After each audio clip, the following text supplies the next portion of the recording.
mise en garde des notables katangais face aux multiples faits d'acharnement contre notre fils, le sénateur à vie et président de la République honoraire, son Excellence Joseph Kabila Kabange.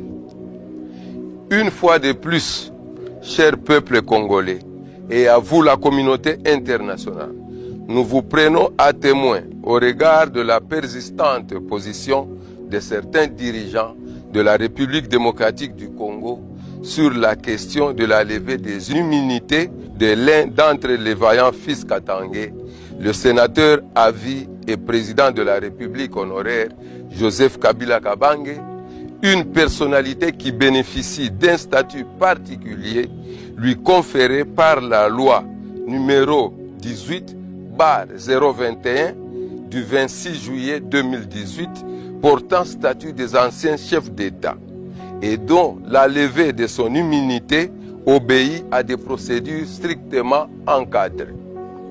Il vous souviendra sans doute que notre fils Joseph Kabila Kabange, artisan de la paix et du bien-être des Congolais, avait exprimé ses vœux de retourner au pays en entrant par la partie orientale pour apporter sa pierre à la résolution pacifique des conflits et soulager nos frères et sœurs victimes des affres de guerre. Souhait vu malheureusement de mauvais œil par ses détracteurs. En cette période cruciale pour l'avenir et le devenir de notre pays, les notables katangais que nous sommes, faisons cette mise en garde et demandons 1. À la commission du Sénat constituée à cet effet de se déclarer incompétente si et seulement si ce Sénat se veut crédible au regard de nos textes de loi et aux yeux du monde qui observe la marche de la politique congolaise. 2. Au notable Katangais, l'honorable sénateur Sama Lukonde Jean-Michel de prendre toutes ses responsabilités par sa démission s'il le faut et de ne pas suivre la voie qui amènerait notre pays dans le gouffre. 3.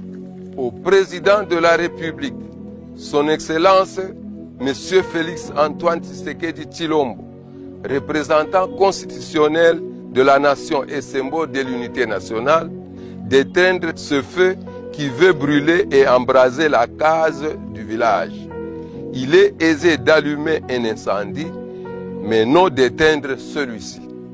Il ne faut donc pas mettre le feu au champ et courir appeler au secours. 4. À la communauté internationale de s'impliquer maintenant dans ces abus visibles qui piétinent les droits humains. Car le monde est devenu un endroit dangereux, non pas à cause de ceux qui font mal, mais à cause de ceux qui regardent sans rien dire. 5.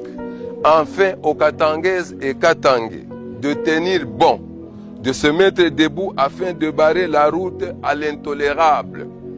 Les Katangais ne peuvent pas être amis du mal et ne doivent pas accepter d'être offerts en holocauste. Restons sereins, car il ne faut jamais se jeter dans l'eau par peur de la pluie. Ainsi fait à Lubumbashi le 17 mai 2025, la cellule de la coordination des notables Katangais.